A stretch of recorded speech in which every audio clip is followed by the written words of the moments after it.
When Jungkook, the youngest member of BTS, officially stepped into the solo spotlight, the international music industry, particularly in the United States, found itself at a turning point. For years, American pop had held an unquestioned dominance over global music charts.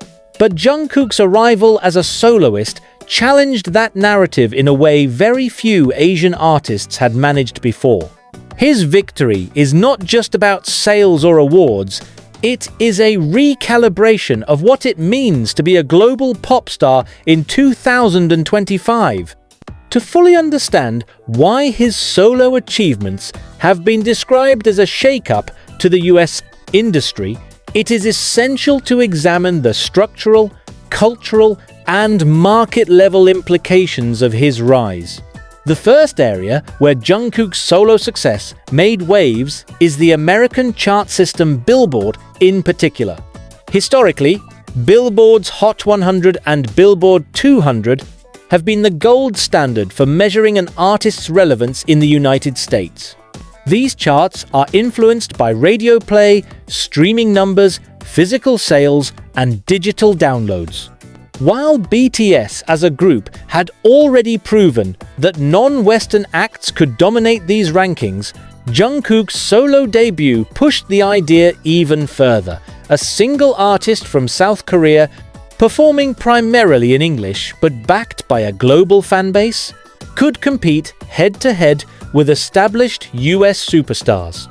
His songs entered the Hot 100 at high positions, with streaming records that rivaled American heavyweights like Taylor Swift, Drake, and Post Malone. Even more telling was the consistency of his chart performance. His singles did not just appear and vanish. They sustained relevance over weeks. This undermined the long-standing belief that K-pop acts could only generate short-lived hype in the US market. For executives, promoters, and industry analysts, Jungkook's chart performance became a case study in the changing mechanics of global fandom and digital-era consumption. US record labels have always been selective about which international acts they push into the mainstream. Language barriers, cultural differences, and unfamiliar branding were often cited as obstacles. Jungkook's solo project, however, bypassed these traditional barriers in a strategic manner. Unlike earlier K-pop exports, his music was structured in a way that blended Western pop sensibilities with subtle but clear Korean identity markers. Songs had production that fit seamlessly into US playlists, while at the same time maintaining a distinct flavor that made them recognizable as part of the K-pop ecosystem. More importantly, Jungkook was not positioned as an imported novelty act. Instead, he was marketed and consumed as an equal competitor to US pop stars. His interviews, promotional appearances, and brand partnerships placed him in the same league as America's biggest artists, without overemphasizing cultural differences. In short, he entered the American market not as an outsider seeking validation, but as a peer whose achievements forced recognition. Another element that amplified Jungkook's victory in the US was the dominance of streaming platforms like Spotify, Apple Music, and YouTube. Unlike traditional radio-driven promotion, where US-based artists had the advantage of home-ground exposure, streaming platforms are global by design. Jungkook's fanbase, known for its digital strength, ensured his songs received massive traction worldwide, which in turn influenced US charts. This is not merely about fans replaying songs, it reflects a larger shift in the power dynamics of music consumption. Streaming has weakened the grip of geographical borders, meaning an artist with enough global pull can disrupt even the highly competitive US market. Jungkook's victory, therefore, is a symptom of a broader industry evolution. The globalization of listening habits. American executives, who once dictated what global audiences would hear, are now learning that they must adapt to what the global audience is already listening to. In the US, pop stardom has often been defined by a combination of musical success, personality branding, and cultural relevance. Jungkook's victory redefines this template in several ways.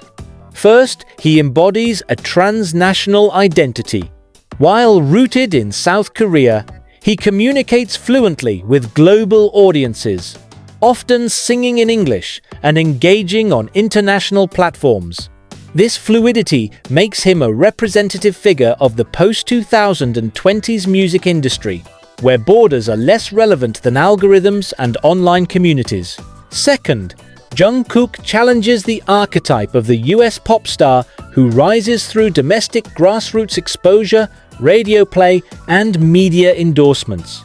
His trajectory shows that an artist can achieve equivalent, if not greater, levels of influence through digital fandom mobilization and international recognition, bypassing many of the traditional gatekeepers of the American industry. Third, his artistry combines performance, vocal talent, and cross-genre adaptability in ways that resonate with both American listeners and global fans. Unlike US artists who often stick to a specific sound, Jungkook has experimented with R&B, EDM, ballads, and mainstream pop, making him difficult to pigeonhole. This versatility not only broadens his appeal, but also destabilizes the rigid categorization systems that US music has relied on for decades.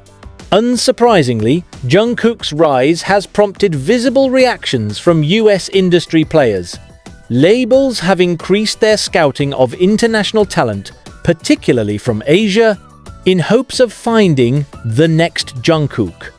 Streaming platforms have also recalibrated their algorithmic promotion strategies to give more weight to non-US artists with global streaming power. Even established American pop stars have acknowledged the influence of BTS and Jungkook, sometimes adopting strategies used by K-pop, such as intense fan engagement and diverse merchandise lines.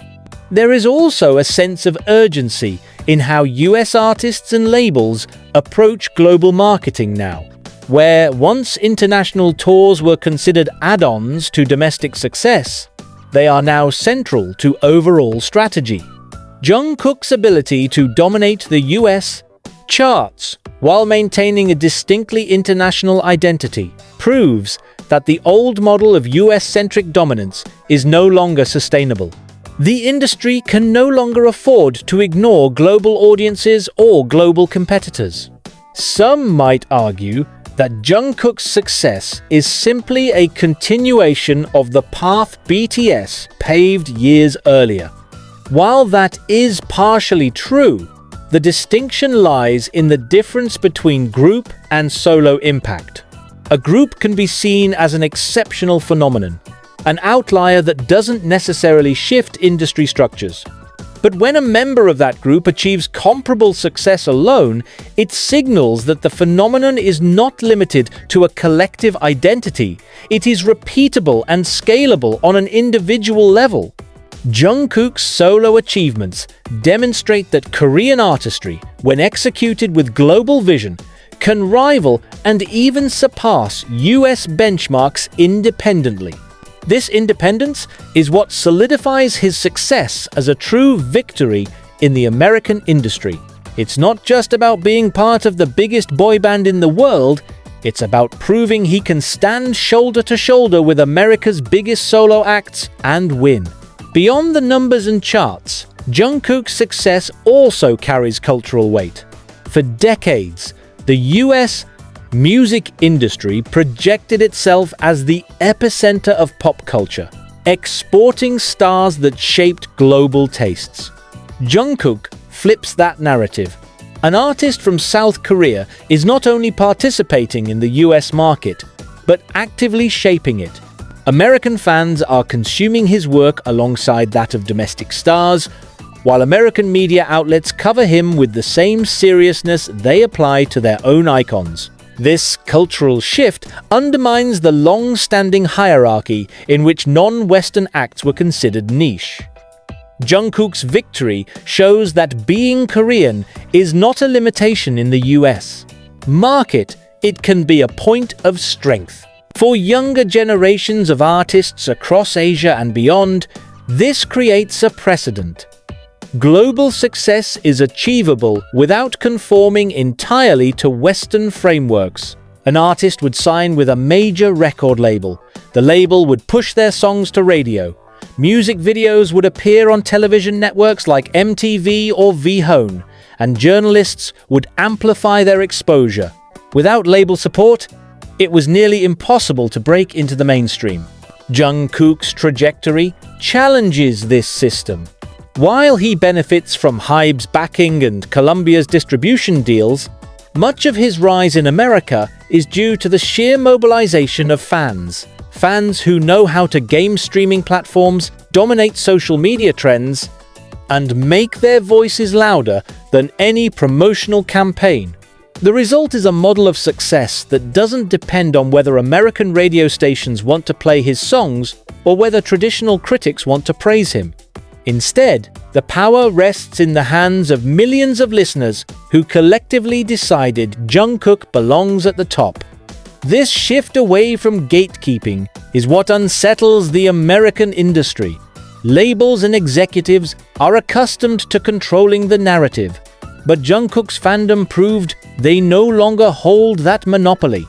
The BTS army is already legendary for its organizational skills, but Jungkook's solo projects reveal an even sharper picture of how this influence works in the US.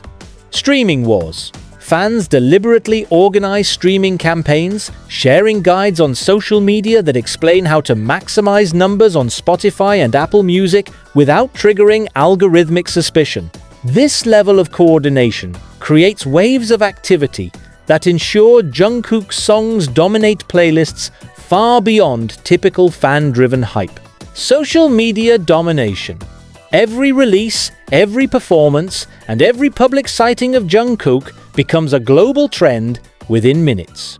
Platforms like X, Twitter, TikTok, and Instagram turn his content into viral phenomena that reach casual listeners who may not even identify as BTS fans.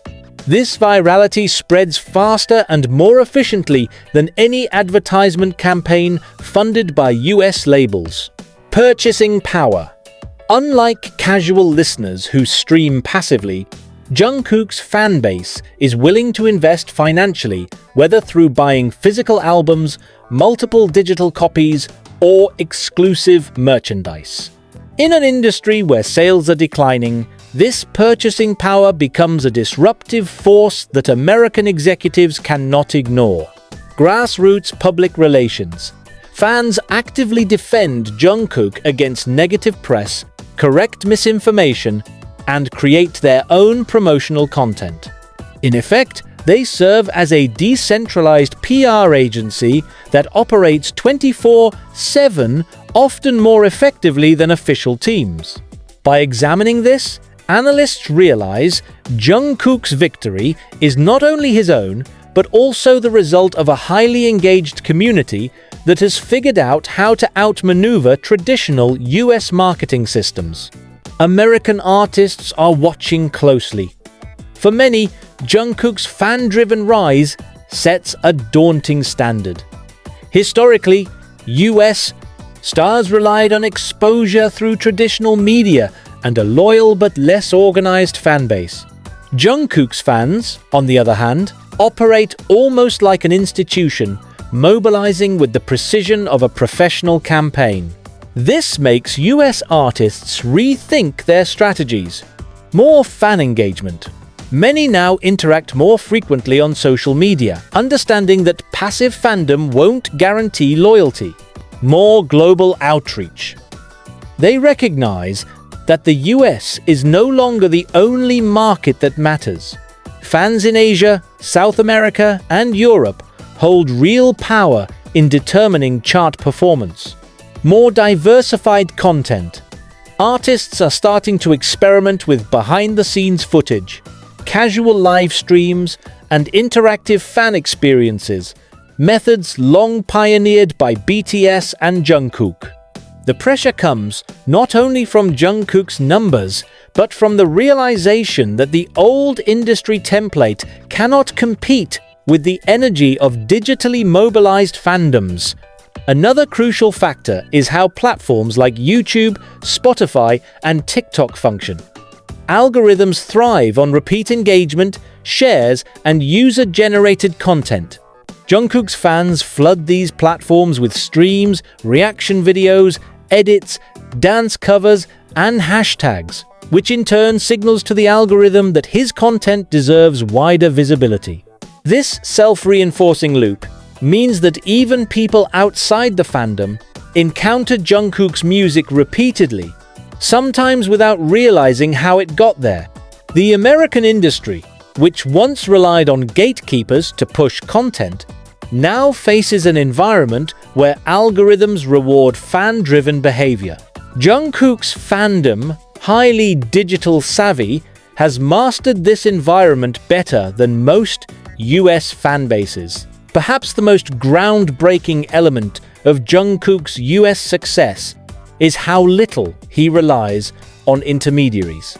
While traditional American stars depend on labels, magazines, and radio stations to shape their image, Jungkook communicates directly with fans through platforms like Weverse, TikTok, and Instagram Live. This direct communication builds intimacy that translates into loyalty. Fans feel like they are part of his journey, not just spectators. In the US, where audiences are often cynical about heavily marketed celebrities, Jungkook's authenticity becomes a competitive advantage. He doesn't need a middleman to sell him to the public. He connects with them himself. This bypassing of traditional structures is a nightmare for US industry executives. If more global artists adopt this model, labels lose their strongest leverage: the ability to control access and distribution. What makes Jungkook's fan-driven influence especially disruptive in the US is the symbolism. For decades, America positioned itself as the epicenter of cultural export, with fans around the world consuming what the US created. Now, with Jungkook, the flow has reversed. American fans are participating in a global fan-base movement that originated outside their borders. This reversal is significant. It means cultural leadership no longer rests solely in the US. Fans are willing to rally behind artists who aren't part of the American system. Jungkook's victory, then, represents a shift in cultural power. Audiences dictate who wins, and those audiences are global. Some might wonder, couldn't US labels dismiss Jungkook's success as a unique case tied to BTS's extraordinary fandom? On the surface, yes, but ignoring this trend would be short-sighted. Jungkook's rise demonstrates a sustainable model where digital engagement, fan mobilization, and direct-to-consumer interaction matter more than traditional radio spins or TV appearances. American executives know that younger audiences are less loyal to mainstream media and more loyal to the communities they build online. Jungkook's fans exemplify this generational shift, and their ability to elevate him in the US proves the model works. If US companies fail to adapt, they risk being left behind by artists and fans who understand how to play in this new arena.